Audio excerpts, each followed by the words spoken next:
अस्सलाम वालेकुम dear viewers, I am Mohammad Umar और आप देख रहे हैं channel solution of mathematics. Viewers, आज हम लोग chapter number 1 class 9th mathematics की रिव्यू एक्सरसाइज का क्वेश्चन नंबर 8 स्टार्ट करने लगे हैं। बेटा फोकस कीजिए स्टेटमेंट पर। अगर आपको स्टेटमेंट समझ में आ गई तो क्वेश्चन को सॉल्व करना उतना ही आसान होगा आपके लिए। अपनी बुक्स को ओपन कर लें। अपनी बुक्स ओपन करने के बाद क्वेश्चन की स्टेटमेंट पर उंगली रखें, क्योंकि क्वेश्चन की स्टेटमेंट को समझना बहुत ज़रूरी है। क्वेश्चन की कंडीशन को समझ में आएगी तब जाकर हम क्वेश्चन को सॉल्व कर सकते हैं। टाइम को वेस्ट किए बगैर चलते हैं वाइट बोर्ड की तरफ। जी बेटा, क्वेश्चन में कहा गया है आपको the sum of 3 consecutive odd integers. आपके पास क्या दिया गया है? आपको 3 कंसेक्टिव ऑड इंटीजर्स दिए गए हैं। आपको कहता है जिनका आप सम कीजिए तो वो कितना आए? वो 51 आना चाहिए। यानी कि आपको ऐसे 3 कंसेक्टिव ऑड इंटीजर्स चाहिए जिनका सम क्या आना चाहिए? 51 आए। कहते हैं फाइंड द 3 इंटीजर्स। वो इंटीजर मालूम करके दें। ओके, अब यहां पर एक वर्ड है लफ्ज कंसेक्टिव, तरतीब से। अगर वो यहां पर ये वर्ड कंसेक्टिव ना रखता तो हम लेट कर लेते हैं कि एक्स वाई जी हमारे पास 3 इंटीजर हैं और हम उसको फिर फर्दर सॉल्व करते। लेकिन इस कंडीशन की वजह से, कंसेक्टिव की वजह से, मैं ज़रा थोड़ा सा आपको समझाता हूँ, ब्रीफ करता हूँ, यहाँ फोकस कीजिए। अगर मेरे पास एक इंटीजर है एक्स, इससे नेक्स्ट इंटीजर क्या होगा? एक्स प्लस 1 होगा। इससे नेक्स्ट क्या होगा मेरे पास? वो x प्लस 2 होगा। इससे नेक्स्ट इंटीजर क्या होगा मेरे पास? वो x प्लस 3 होगा। और इससे नेक्स्ट क्या होगा मेरे पास? वो x प्लस 4 होगा। कंसेक्टिव का मतलब होता है तरतीब से, यानी कि 1 2 3 ये तीनों कंसेक्टिव हैं। 15 16 और 17 ये तीनों कंसेक्टिव हैं। 21 22 23 ये तीनों कंसेक्टिव हैं, एक के बाद एक, या मुसलसल जो नंबर आते हैं हम उनको कंसेक्टिव बोलते हैं। अब यहाँ पर मैंने ऐसी तरतीब क्यों लगाई कि अगर मैं यहाँ पर x की कोई भी वैल्यू रख लेता हूँ, मैं कहता हूँ x 15 है, तो ये ऑटोमेटिक कितना हो जाएगा? 15 प्लस 1 ये 16 हो जाएगा। ये ऑटोमेटिक कितना हो जाएगा? 15 प्लस 2 17 हो जाएगा। 15 16 17 18 19 ये कंसेक्टिव इंटीजर मेरे बन जाएंगे। अब यहाँ पर इसने एक कंडीशन लगा दी है कि आपने 3 कंसेक्टिव तो लेने ही लेने हैं इंटीजर, वो ऑड भी होने चाहिए। वो क्या होना चाहिए? ऑड भी होने चाहिए। यानी कि अगर मैं टर्म वाइज इनको अलाइन करूं तो ये मेरी पहली टर्म है, ये मेरी दूसरी टर्म है, ये तीसरी, और फिर इस तरह से ये फोर्थ, और ये वाली मेरी फिफ्थ। अब मैं इसमें से अगर ऑड टर्म्स देखना चाहूं वो कौन सी होंगी मेरी? वो फर्स्ट टर्म होगी मेरी ऑड, वो मेरी थर्ड टर्म भी ऑड होगी, वो मेरी फिफ्थ टर्म भी ऑड होगी। ओके, अब हमें चाहिए 3 कंसेक्टिव ऑड इंटीजर्स। तो इसका मतलब ये हुआ वो कौन कौन से होंगे हमारे ऑड इंटीजर्स? वो ऑड इंटीजर हमारे होंगे, एक x होगा, और एक x प्लस 2 होगा, और एक x प्लस 4 होगा।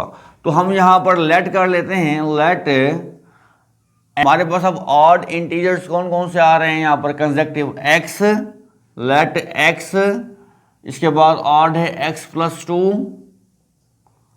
इसके बाद ऑड है हमारे पास x plus 4, b 3 consecutive odd integers. यानी कि हमने 3 ऑड इंटीजर्स क्या लिए? x, x प्लस 2 और x प्लस 4। वो अकॉर्डिंग टू दिस। ओके, ये हमने ऑड इंटीजर्स ले लिए हैं 3। अब according to condition, according to condition, condition क्या है कि इनको सम अप किया जाए। इन्हीं जो नंबर हमने ये लिए हैं x, x प्लस 2 और x plus 4, x plus x plus 2 plus x plus 4, इनको सम अप किया जाए तो कितना आंसर आ रहा है यहाँ पर? 51। तो इस इक्वल टू क्या कर दें बेटा? 51 कर दें। अब हम इनको सॉल्व करके, इस इक्वेशन को सॉल्व करके x की वैल्यू को फाइंड आउट करेंगे। x की वैल्यूज को हम इन टर्म्स को देंगे तो हमारे पास ऑड इंटीजर्स आ जाएंगे। देखते हैं, x प्लस x और प्लस x कितने हो जाएंगे? 3x प्लस 4 प्लस 2 कितने हो जाएंगे? 6 इज इक्वल टू 51।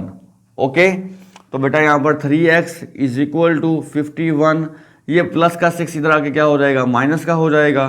तो 3x इज इक्वल टू हमारे पास आएंगे 45, 3 मल्टीप्लाई हो रहा है, इधर आकर क्या हो जाएगा, ये डिवाइड हो जाएगा। तो 3 1 टाइम 3 और 3 5 टाइम क्या हो जाएगा, 15 हो जाएगा। ठीक है, तो हमारे पास x कितना आ गया, 15 आ गया। इसका मतलब ये हुआ कि हमारे पास जो फर्स्ट इंटीजर आया x वो कितना आ गया, 15 आ गया। तो हम यहाँ पर लिखेंगे अब so first integer is equal to, वो हमारा x है और x की वैल्यू कितनी है, 15। यहाँ पर लिखें सेकेंड इंटीजर। सेकेंड इंटीजर क्या है हमारे पास, यहाँ पर देखें जो हमने लिया है x+2, यहाँ पर लिखें x+2 is equal to, x की वैल्यू हमारे पास 15 आई है, +2 कीजिए तो कितना आएगा, 17। ओके, अब इसी तरह से थर्ड इंटीजर, थर्ड इंटीजर क्या लिया हुआ है हमने, x+4, x+4, x की वैल्यू कितनी है हमारे पास, 15 + 4 इज इक्वल टू, ये कितना आ जाएगा, 19। ओके, तो हमारे पास कौन कौन से नंबर आए, हमारे पास आंसर में आया 15, फिर आया हमारे पास 17 और फिर हमारे पास आया 19। Be required integers. अब आप लोग देख सकते हैं कि ये तीनों के तीनों ऑड हैं और तीनों के तीनों कंसेक्टिव हैं, और इन तीनों को सम अप करें तो आपका आंसर 51 ही आएगा। ये इस क्वेश्चन को की वेरिफिकेशन हो जाती है कि जो आपका आंसर आ रहा हो आप उसको गिवन कंडीशन में पुट कर दें, गिवन कंडीशन के मुताबिक देखें कि अगर वो सेटिस्फाई कर रहा है तो इसका मतलब है आपके आंसर्स ठीक हैं। अगर आप इन तीनों को सम अप करते हैं और आंसर आपका 51 आ जाता है तो इसका मतलब है आपने जो ये सॉल्व किया है, ये आपका सोल्यूशन है, ये बिल्कुल करेक्ट है। अब चलते हैं बेटा नेक्स्ट क्वेश्चन, क्वेश्चन नंबर 9 की तरफ। क्वेश्चन नंबर 9 पर मूव करने से पहले वो तमाम व्यूवर्स जिन्होंने अभी तक चैनल को सब्सक्राइब नहीं किया, उनसे रिक्वेस्ट है कि वो चैनल को सब्सक्राइब कर लें ताकि, और बेल आइकन को ऑन कर लें ताकि हमारे आने वाली हर वीडियो का नोटिफिकेशन आपको वक्त पर मिलता रहे। जी चलते हैं क्वेश्चन नंबर 9 की तरफ। कहता है अब्दुल्ला पिक्ड अब 96 बॉल्स। अब्दुल्ला ने 96 बॉल्स को पिक किया एंड प्लेस्ड, और फिर उनको रखा है, देम उनको इनटू 2 बकेट्स, 2 बास्केट्स में उनको रख दिया है। टोटल बॉल्स हमारे पास कितनी आ रही हैं, हमारे पास टोटल बॉल्स जो आ रही हैं बेटा, total balls is equal to 96 balls हैं हमारे पास अब्दुल्ला के पास। उसने उसको क्या किया है, 2 बास्केट्स हैं उसके पास, उसने उनको उसमें रिप्लेस कर दिया है, प्लेस कर दिया है। 1 bucket has 28 more balls than the other bucket। कहता है एक बकेट में 28 ज्यादा बॉल्स हैं दूसरी बकेट की निस्बत, यानी कि एक बास्केट में जो उसकी टोकरी है, दो तो टोकरी हैं, बास्केट्स हैं, एक में 28 ज्यादा हैं दूसरे की निस्बत। ओके, हाउ मैनी बॉल्स, कितनी balls, were in each bucket, दोनों बकेट में कितनी कितनी बॉल्स होंगी, दोनों बास्केट्स में कितनी कितनी गेंदें होंगी। ओके, तो हम क्या कर लेते हैं, अब ना तो हमें ये पता है कि पहली बास्केट में कितनी बॉल्स है, ना ये पता है कि दूसरी बास्केट में कितनी बॉल्स हैं। ओके, तो हम लेट कर लेते हैं यहाँ पर क्या, कि let x and y be represent the number of balls in first and second bucket respectively।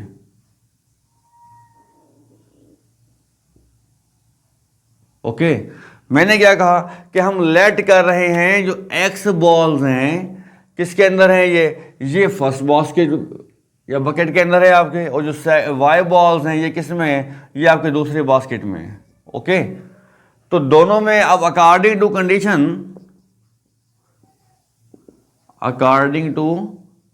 Condition क्या है कि टोटल बॉल्स कितनी है हमारे पास, टोटल बॉल्स हैं हमारे पास 96, यानी कि अगर मैं एक्स वाली बास्केट में बॉल्स और वाई वाली बास्केट में जो बॉल्स को ऐड कर लूँ तो वो कितना आएगा, 96 आ जाएगा। ये क्वेश्चन नंबर क्या आ जाएगी, 1 आ जाएगी।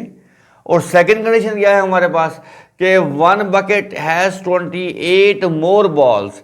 एक बास्केट में कहता हूँ फर्स्ट x है और ये दूसरी y है, इसका x is equal to y का मतलब होता है दोनों बास्केट्स में इक्वल बॉल्स हैं। अगर मैं एक साइड पर 28 को ऐड कर दूंगा तो इसका मतलब ये होगा कि अब x के अंदर 28 बॉल्स ज़्यादा हैं y की निस्बत। ओके, अब मैं इस x की वैल्यू को कहाँ पर, इक्वेशन नंबर 2 का नाम दूंगा मैं इसको बेटा। इस x की वैल्यू को मैं पुट कर दूंगा 1 में, इक्वेशन नंबर 1 में। यहां मैं लिख लेता हूं put in equation 1, put in equation 1। जहां पर x आ रहा है वहां पर मैं क्या रिप्लेस कर दूंगा, y प्लस 28 को रिप्लेस करूंगा, plus y as it is आ जाएगा इज इक्वल टू 96। ओके बेटा, y प्लस y कितना हो जाएगा हमारे पास, 2y plus 28 is equal to 96। Clear. अब 28 को इधर जाके माइनस कर दें, 2y is equal to 96 minus 28। Clear हो गई बात। फिर तो यहां पर आएगा 2y इज इक्वल टू, इनको माइनस कर दें, 16 में से 8 को माइनस करें 8, यहां पर आया 8 में से 2 को माइनस कर दें 6। ओके, 2 मल्टीप्लाई हो रहा है, इसको बेटा डिवाइड कीजिए, y is equal to 68 by 2, 2 3 time 6, 2 4 time 8, तो y इज इक्वल टू 34। तो ये हमारे पास बेटा y जो बकेट है हमारे पास, जो y जिसका नाम हमने, जिस टोकरी का नाम हमने या जिस बास्केट का नाम हमने y दिया था उसमें कितनी बॉल्स होंगी, 34 होंगी। इसको पुट करते हैं इक्वेशन नंबर 2 में ताकि हमारे पास जो x बकेट है उसकी बॉल्स भी आ जाए। Put in equation 2। Okay, equation 2 क्या है हमारे पास, x इज इक्वल टू, इस y की जगह पर क्या आ जाएगा, 34 आ जाएगा, प्लस 28 लगा दें यहां पर बेटा, तो यहां पर आएगा x इज इक्वल टू, इनको ऐड कीजिए, 12, 5 और एक 6, 62। तो एक बास्केट में कितनी होंगी बेटा, 62 होंगी। ओके, बकेट वर्ड इंग्लिश में बोलते हैं और बकेट की जो इंग्लिश उर्दू बनती है वो बास्केट बनती है, इसलिए कभी मैं उर्दू में बोल रहा हूँ कभी इंग्लिश में मैं बोल रहा हूँ, तो आपने कंफ्यूज नहीं होना। तो जब हम इंग्लिश में इसको पढ़ेंगे तो वो लफ्ज़ बकेट आएगा, जब हम इसके उर्दू ट्रांसलेशन करेंगे तो वो बास्केट आएगा लफ्ज़, या टोकरी भी हम इसे कह सकते हैं जी। तो इसका मतलब क्या हुआ कि नंबर ऑफ बॉल्स जो है हमारी एक्स बकेट में वो कितनी है, 62 हैं। यहां पर लिखें, so number of balls in first bucket is 62 while in second bucket 34 balls। Okay, तो इसका मतलब ये हुआ कि हमारे पास एक बकेट में कितनी, 62 और दूसरी में 34 बॉल्स हैं। अब इनका डिफरेंस ले लें आप बेटा, इनका डिफरेंस जो आएगा वो 28 होगा। इससे आपको ये क्लियर हो जाएगा कि आपने अपने क्वेश्चन को ठीक किया है। क्लियर हो गई बात। अब टाइम को वेस्ट किए बगैर रिव्यू एक्सरसाइज के लास्ट क्वेश्चन की तरफ मूव करते हैं। जी बेटा, क्वेश्चन नंबर 10 के स्टेटमेंट को समझ लेते हैं। अब क्वेश्चन नंबर 10 की स्टेटमेंट क्या कह रही है, कहता है कि Salma invested 3,50,000 rupees in a bank. Salma ने बैंक में 3,50,000 रुपया इन्वेस्ट किया है, which paid simple profit at a rate of 7.1/4% per annum. जो बैंक है उसको सिंपल प्रॉफिट जो दे रहा है वो कितना दे रहा है, 7.1/4% per annum mean per year. Okay, after 2 years 2 साल के बाद the rate was increase to 8% per annum. तो बैंक ने क्या किया, 2 साल के बाद अपना प्रॉफिट मार्जिन जो था वो कस्टमर का वो बढ़ा दिया, यानी कि वो पहले 7.1/4% दे रहा था, अब वो कितना दे रहा है बैंक, 8% दे रहा है पर एनम यानी कि सालाना। Find the amount she had at the end of 7 years। 7 साल के बाद सलमा के पास कितनी अमाउंट होगी। तो बेटा इस क्वेश्चन के 3 पार्ट्स हैं, मैंने 3 पार्ट्स में इसको डिवाइड किया है। आपने ऐसा नहीं करना, मैंने समझाने के लिए आपको ये लाइंस लगा के पहले ये लिखा है, आपको ने ऐसे ही सॉल्व करना है जैसे मैं अब सॉल्व करूंगा। पहले मैंने क्या किया, पहले हम लोग बेटा प्रॉफिट फाइंड आउट करेंगे उसका सैंपल जो सैंपल प्रॉफिट है आपका वो 2 ईयर्स का हम फाइंड आउट करेंगे पहले, ठीक है। 2 ईयर्स क्यों करेंगे, यहाँ पर देखें उसने इन्वेस्ट कितना किया है 7 ईयर्स के लिए, और उसने क्या कहा है यहाँ पर कि 2 साल के बाद उसने इंक्रीज किया है रेट। इसका मतलब है कि पहले 2 साल उसको प्रॉफिट जो मिलेगा वो किस रेट से मिलेगा, 71/4% के हिसाब से मिलेगा। देखते हैं अब उसने हमें सवाल में दिया हुआ क्या चीज़ है। पहली बात है उसने हमें प्रिंसिपल जो हमारा कैपिटल होता है, जो हम अमाउंट इन्वेस्ट कर रहे होते हैं हम उसे प्रिंसिपल बोलते हैं बैंकिंग की लैंग्वेज में। वो कितनी है हमारे पास 3,50,000 रुपीज़। तो मैं यहाँ पर लिख रहा हूँ जो मेरे पास प्रिंसिपल है वो है 3,50,000 रुपीज़। ओके, इसके बाद रेट, किस रेट से हमें प्रॉफिट मिलेगा, 8 से डिनोट करते हैं 71/4%। अगर मैं इसको फ्रैक्शनल को फॉर्म को डेसिमल में कन्वर्ट करूं तो ये आएगा 7.25%। 1 को 4 पे डिवाइड करें 0.25 आएगा। तो ये हमने इसको मैंने डेसिमल फॉर्म में लिख लिया है। ओके, ये पी आ गया, ये आर आ गया। एक हमारे पास टाइम देख लेते हैं कितने टाइम के लिए ये वाला रेट दे रहा है, वो हमें 2 ईयर्स के लिए, यानी कि पहले 2 साल सलमा को 3,50,000 रुपये पर 7.25% प्रॉफिट बैंक दे रहा है। पहले हम देखते हैं कि ये प्रॉफिट 2 साल में उसको कितना मिल जाएगा, ये देख लेते हैं। तो हमारे पास फार्मूला है, इंटरेस्ट का फार्मूला है हमारे पास PRT divide by 100। I for interest first मैंने एक इसलिए लिखा है कि पहले मैं 2 साल का मालूम कर रहा हूँ, यहाँ मैंने मेंशन किया हुआ है 2 साल में कितना उसे प्रॉफिट होगा वो देख लेते हैं।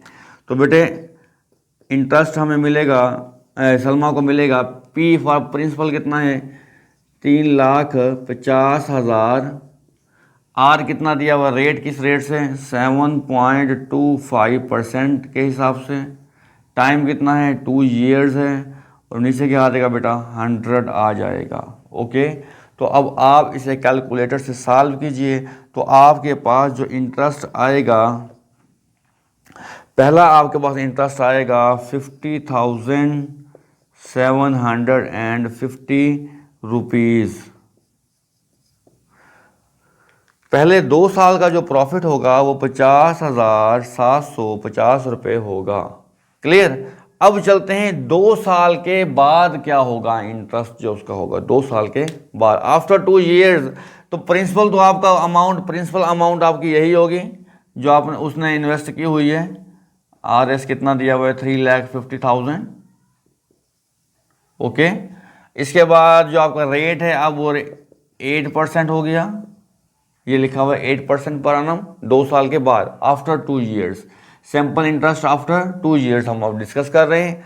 और अब टाइम कितना आएगा, क्योंकि टोटल टाइम कितना है 7 ईयर्स है, पहले 2 साल हम गुजार चुके हैं, तो 2 साल के बाद कितने बच गए हमारे पास 5 साल बच गए, तो यहाँ पर आ जाएगा 5 ईयर्स। ओके, फार्मूला यही होगा आपके पास इंटरेस्ट का, पुट कर दें यहाँ पर, देखें इंटरेस्ट PRT/100 इंटरेस्ट फाइंड करने का फार्मूला है बेटा। वैल्यूज पुट करें, प्रिंसिपल कितना है हमारे पास 3,50,000, रेट किस हिसाब से मिलेगा 8, टाइम कितना है 5 ईयर्स, डिवाइड बाय क्या आ जाएगा 100। ओके, तो 2 0 से 2 0 क्या हो जाएगी, कैंसिल हो जाएंगी। तो ये 3,500 मल्टीप्लाई 8 5 टाइम 40 होता है, 40 कीजिए तो आपके पास आंसर आएगा 1,40,000 रुपीज़, 1,40,000 रुपीज़। तो आपके पास सेकंड इंटरेस्ट यानी कि अगले 5 साल में जो प्रॉफिट उसको मिलेगा सलमा को वो कितना होगा 1,40,000 रुपया होगा। अच्छा, अब टोटल इंटरेस्ट कितना हो गया, टोटल सैंपल इंटरेस्ट यानी कि जितना उसको प्रॉफिट हुआ है टोटल वो कितना हो गया, मैं उसको रिप्रेजेंट कर लेता हूँ I से। I is equal to I1 + I2, यानी कि जो पहले 2 साल में प्रॉफिट हुआ वो, फिर अगले 5 साल में जो प्रॉफिट हुआ वो, उनको हम ऐड कर लेते हैं। तो यहाँ पर हमारे पास आ जाएगा I इज इक्वल टू, यहाँ पर कितना है 50,750, 50,750 में जमा क्या कर लेंगे 1,40,000, 1,40,000। तो टोटल प्रॉफिट कितना आया, टोटल प्रॉफिट आ गया 1,10,000 90,750 रुपये। तो सलमा को 7 साल में जो बैंक ने प्रॉफिट दिया वो कितना होगा बेटा? 1,90,750 रुपये। अब उसने ये प्रॉफिट नहीं पूछा आपसे, उसने पूछा है फाइंड द अमाउंट, कितनी अमाउंट होगी she had at the end of 7 years, 7 साल के बाद सलमा के हाथ में कितनी अमाउंट होगी। तो बेटा उसका अपना जो उसने जो पे किया था, जो उसने इन्वेस्ट किया था 3,50,000, ये भी उसके पास होगा, और 1,90,750 ये भी उसके हाथ में होगा। तो इन दोनों को प्लस कर लें तो आपके पास टोटल अमाउंट आ जाएगी। वो कितनी होगी वो देख लेते हैं, इनको प्लस करके वाइट बोर्ड की तरफ चलते हैं जी। प्लस कर लेते हैं इनको। टोटल अमाउंट आपने क्या करना है बेटा, जो प्रिंसिपल था 3,50,000 प्लस 1,90,000 और 750 रुपीज़। तो इनको आप प्लस कर लें तो आपके पास टोटल अमाउंट आ जाएगी